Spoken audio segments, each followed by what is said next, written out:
This is a First and 10 Monday on Coaching Football with Brian Clee.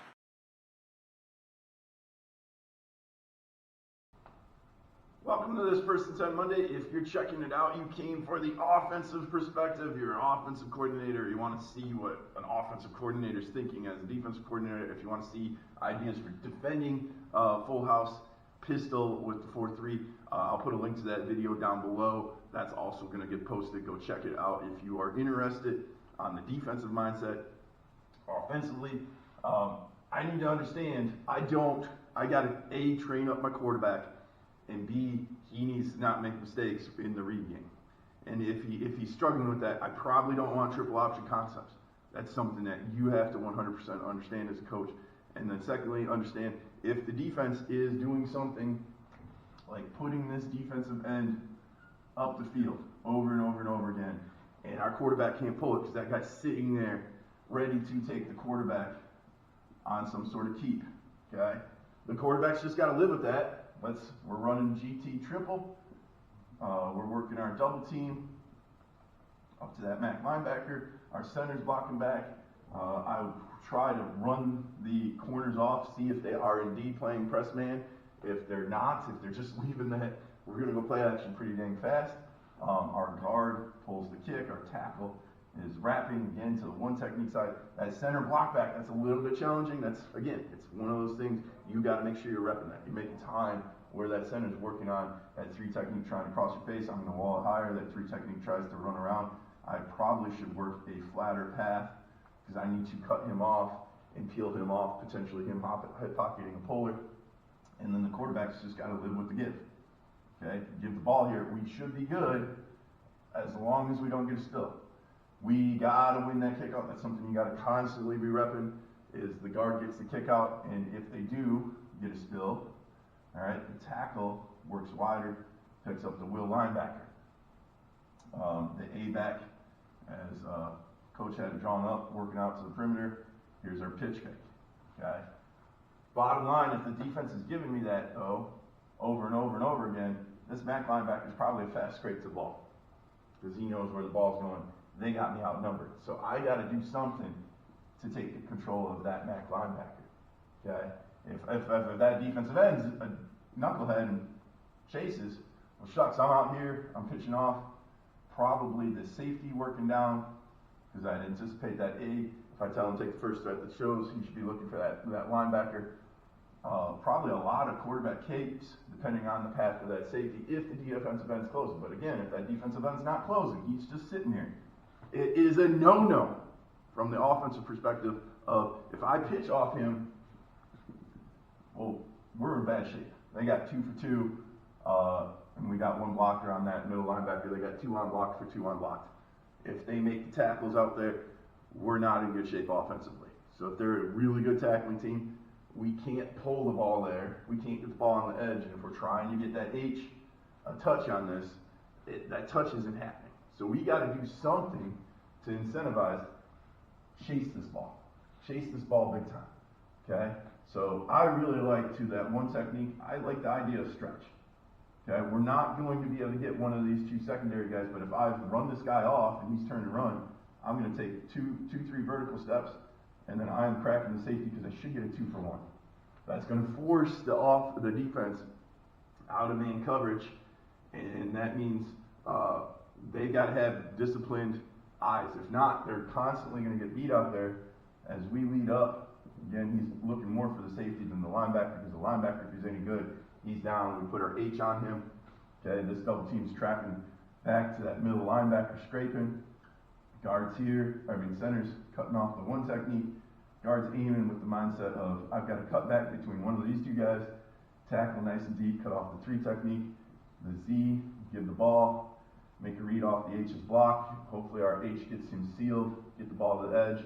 If they do not crack replace, I really like the situation there. If they're crack replace and they're a good zone team and all the guys are tacklers, well, you got to make somebody miss at some point. And if we're faking GT triple to you, and we might give you the ball, you need to be a good ball carrier, otherwise we shouldn't be running that stuff. And I'll talk about some other plays I would maybe use to complement the horizontal game that goes going on here.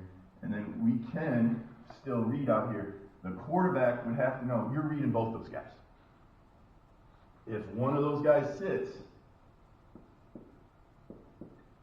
the defense is in really good position. If one of those guys sits, the defense is in really good position. Even if the jack linebacker goes, that strong safety there could be downhill to the pitch. Defensive end sitting on the quarterback. You can't pitch off a dive key. You can't. If you're running triple, you cannot pitch off dive key because there's somebody sitting there to play pitch key. Okay, so I'm incentivizing. If we are winning over here, the matchups are good, they're favorable. We're making defensive back missed tackles, or we're getting them out leveraged because they don't crack replace. The defense has to make this adjustment, and now I'm back to being able to truly run triple. Because that defensive end is going to be closing. That makes it an easier read for the quarterback as he's looking back at that defensive end to disengage, pull it, and get the ball out to the edge. Okay?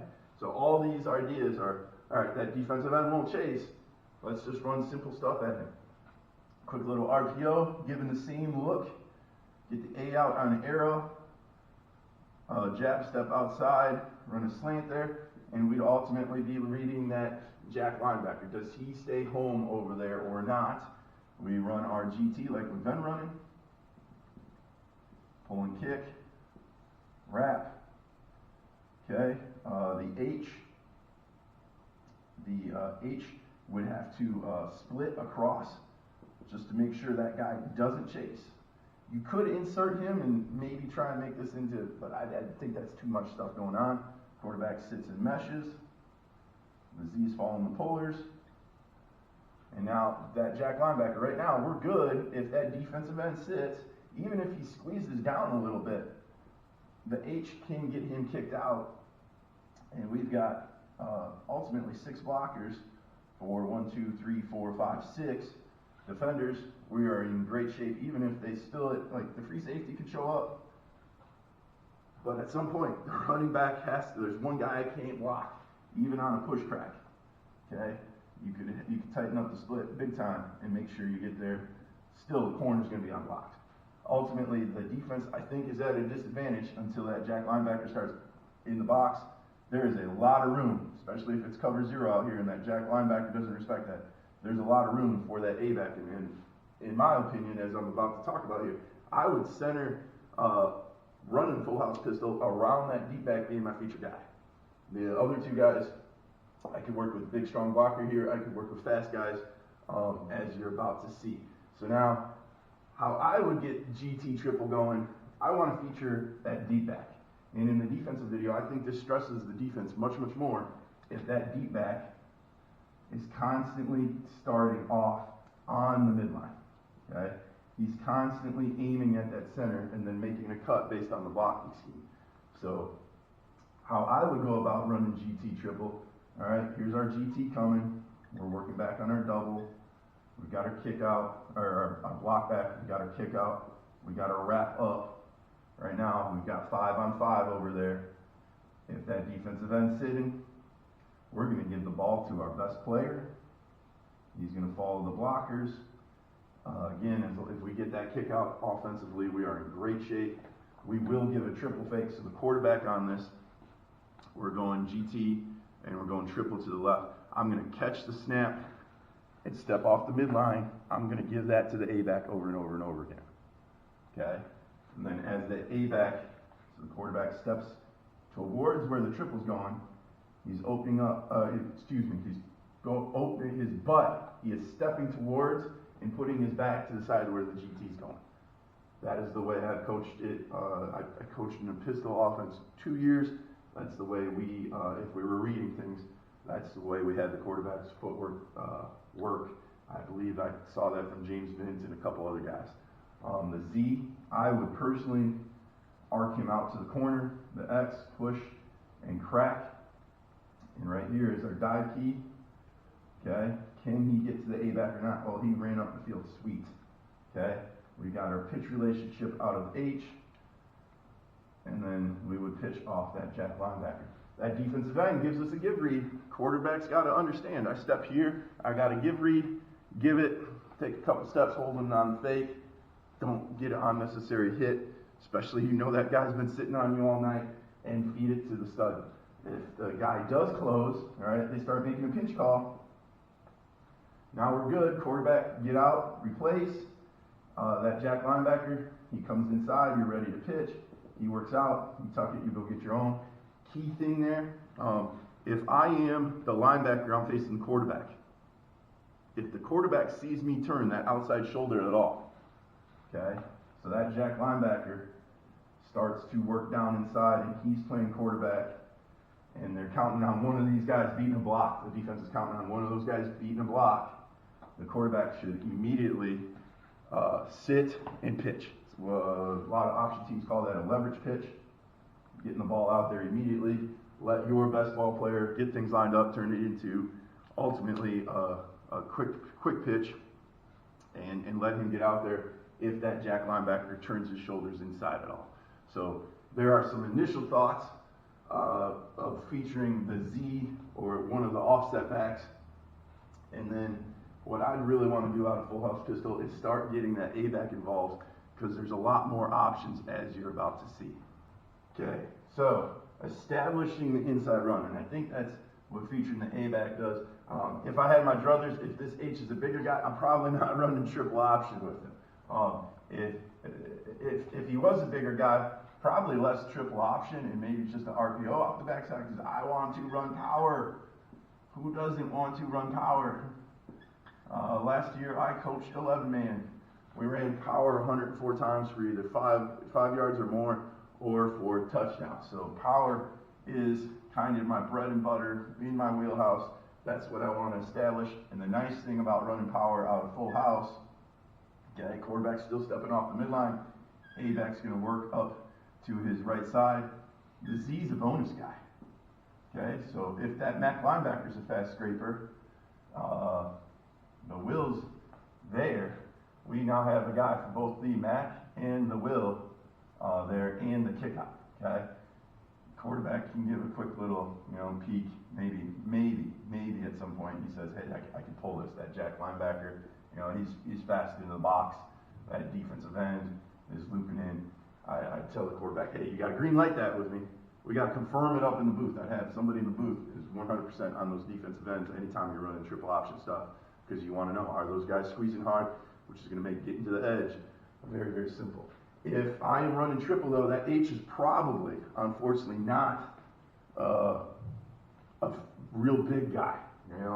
For me and where I've coached, usually 180 to 190 is the magic number. Once you get over that size, you can handle your kickouts against some guys, but every once in a while you play a defensive end that's going to go play, whether it's Division II or Division I, somebody who's going to go play Saturday at a higher level, even a really good D3 player, that might not be a matchup that you can win. So I would also complement with power, because it's almost the same. Get our double team working back, our guard back, kick out by the guard, center's blocking back. H, you are up and through, you're looking for the Will. Z, you're wrapping to the Mac. If you need to switch those assignments, put the H on the back, on the Mac, the middle linebacker, put the Z on the Will linebacker, and once again, step off the midline, present that. That should invite the Mac linebacker to step into the A gap, because if he's not, we're going to eventually stick him on inside zone. He needs to be fitting his A gap. You need to establish that, and then we bend. The A back would ultimately bend on that. Let's put him in green to show his path, and I'm up through there. The nice thing, if you get that Mac linebacker fitting in there, the H goes to lead on him, and he's gone. Now we got everybody blocked up, even if they're spilling, okay? So that guy comes inside, the H can't get through there. I take the Will, the Z, you can't get through there, and you have to rep this look. All right, hey, we're going to run power 2 or 3 times when we get the kick out. We're going to run power as successfully 2 or 3 times when we get the spill. All right, guard worked, but that guy's insisting on pinching. H, you're outside, you take next step. Z, you're outside, you take next step. And now that Mac linebacker is going to matter even less. Key thing is that back has to get here, quick jump cut, and get going vertical again. Okay, So getting counter going, which is almost as good as power, and it's more ideal probably with the fact that these two guys are speedier backs. And maybe you flip your H and Z, you put your Z there, he's the faster guy, your H is your slower guy. That's a little bit up to you and which side you're running the ball to. Ideally though, if I'm running triple, both those guys got a little bit of wheels. They can't be slow, okay? ISO, so the three technique power counter, that double team working back, that MAC linebacker kind of has to fit the A gap, or you knock the tackle right into the A gap, and the guard takes him, washes him, you get this knockback, or even it's a pinch, and the tackle can climb and pin the middle linebacker. All right, I really like that with the three technique. The block back, some people don't love it against the three technique. I think you can coach it up. I think you can make it happen. That three technique's flat out good. You might need to be working a double team to them, okay? And we'll put the guard one-on-one. We'll put the tackle one-on-one. Keep the 2-eye at 2-eye. Keep the 5-5. H lead up and through. Where you send them, that's up to you. I would go that way, okay? Just because that is the fastest path. Again, you can switch that if you need to for matchup reasons. By the way, I didn't talk about this on counter. Probably a quick out RPO or like a 10-yard curl to find out how those corners are playing. If they are bailing out, they show press but they bail, I would consider hitch or slant. Okay? I'm not big on RPOs, but that's a whole another video. I think they have their place, but I think a quarterback doesn't run the ball enough if you're telling him when to throw it. Ultimately, if I can get 5 yards on the ground, I want 5 yards on the ground. There's zero chance of a dropped hitch. There's zero chance of a dropped hitch, a drop slant or overthrown slant. If we're running the ball, we're running the ball. We're only taking what the defense has given us here and there to keep guys honest. And honestly, if the corners just stay out there in man coverage, that's fine by me. You know, personally, I tighten up the formation, but that's not what coach had drawn. All right, finishing up the ISO here. You're climbing, you're protecting your A gap. That MAC linebacker, don't chase him because that jack is probably working inside. Keep the 3-3. Get the defensive end there. And the nice thing about keeping the 3-3, if I'm working on this angle, I can really hammer that as the center before I climb. The quarterback, give the A back his midline. Get that MAC linebacker. Hopefully he starts to step inside. I immediately cut and get going. Should set up a great block for the Z. And again, quarterback, maybe we got outs going out there. You are only throwing that. You are only throwing that if I give you a thumbs up. You're going to talk to me in between plays. That's the way I would coach it, of like, hey, yep, green light. Our booth guys say, you 100% have that, let's go with it, okay? And then lastly, a split zone. We'll talk about going to both the three technique and one technique. I think you can go both ways with it. Some coaches have a big time preference. If I am calling, ultimately I'm also going to call inside zone to run triple off of it. I've covered that in other videos. Go check them out at some point. But if we are zoning to our left, okay, most likely the center's the climb with the three technique. Again, slam him into B gap. Get the will linebacker on the climb. Guard, you're taking A gap. Tackle, you're taking B gap. You guys are double teaming up to the will. We're going to make that defensive end the dive key. And we're telling our quarterback that that jack linebacker is essentially your low pitch key, okay? If that defensive end's coming up the field, we are once again, okay, whole play starts, that A-back, you go hit that invites that MAC linebacker, he works there, we get a wash, we bend out, it's an inside gear type look, okay? If that MAC linebacker steps out for some reason, well, gosh darn it, we're going to hit that A-gap hard. Okay, we might not even have to climb if we keep this really, really, really tight. Okay, quarterback steps off the midline real quick. He's reading the defensive end to the jack. Defensive end says give the ball. If not, I'd have an arrow, probably a curl route. And again, I'm not an RPO master, but like a lot of teams will run that arrow off the boot look and do it as RPO. If that defensive end does close, he's on a pinch. Now I can pull the ball, start to get to the edge, and we've got a 3-on-2. That jack linebacker runs out. We can hit this probably before the safety shows up. That jack linebacker steps down inside. The strong safety, we hit this, unless the strong safety's showing up.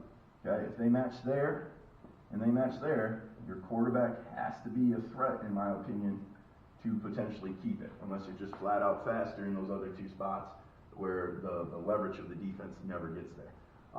So the one technique, now the tricky part is you do not get a double team, in my experience.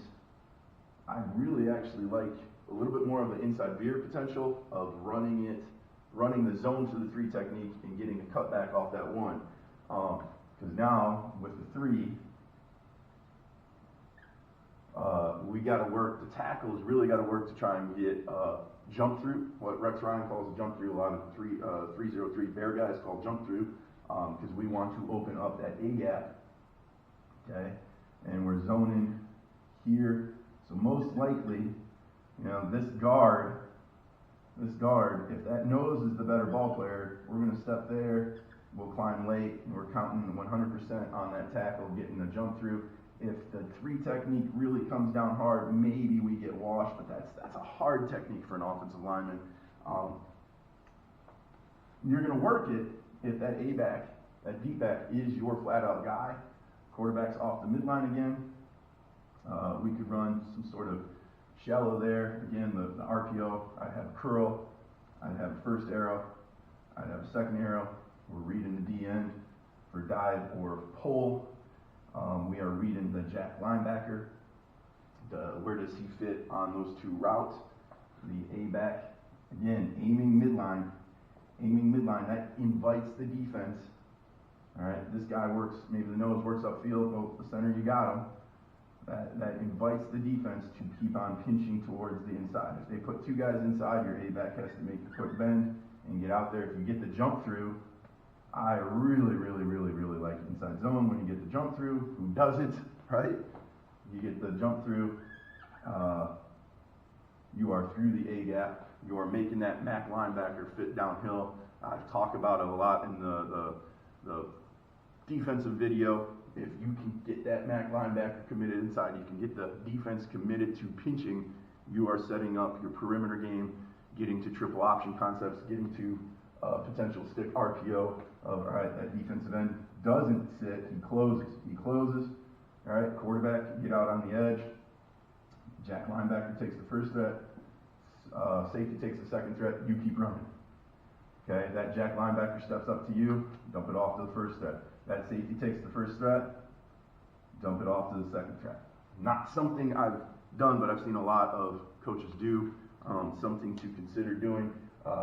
Last year I did a video, the Chiefs ended up running this concept, I believe, against the Bills, and I think the Ravens a couple weeks before that ultimately had both these guys, they were on blocks to block the jack and the safety. It was against a 4-4 structure, but it can be done. So some ideas, again, I really believe you go full house pistol, you're trying to get that deep back involved with multiple blockers up in front of them, and then complementary things off that. If you get a defense that's pinching, you start playing the cat and mouse game, the game between the coordinators of how do I take advantage of that? Let's get the ball to the perimeter. What are some ways? Triple option, RPO, maybe adjusting the formation a little bit, bringing in the X and Y if that's something that they can do, a nasty split potentially, or bringing in bigger personnel, but there's some ideas.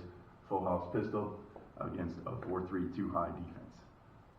If you think it would be fun to participate in a 1st and 10 Monday in some way, shape, or form, whether that is you presenting an offensive formation or 2 and how you would go about game planning against how I would try to defend that, and I'm going to exchange some ideas about how we're going to game plan to defend that offensive concept and those formations, or if you want to flip that script and you want to have me present an offensive formation or 2 and some offensive concepts and how we're going to game plan for how you would go about trying to defend us, and you're exchanging your ideas about how to put together a defensive game plan to stop that, that'd be great. There's my contact information. Hit me up on Twitter, leave a comment down below, or shoot me an email.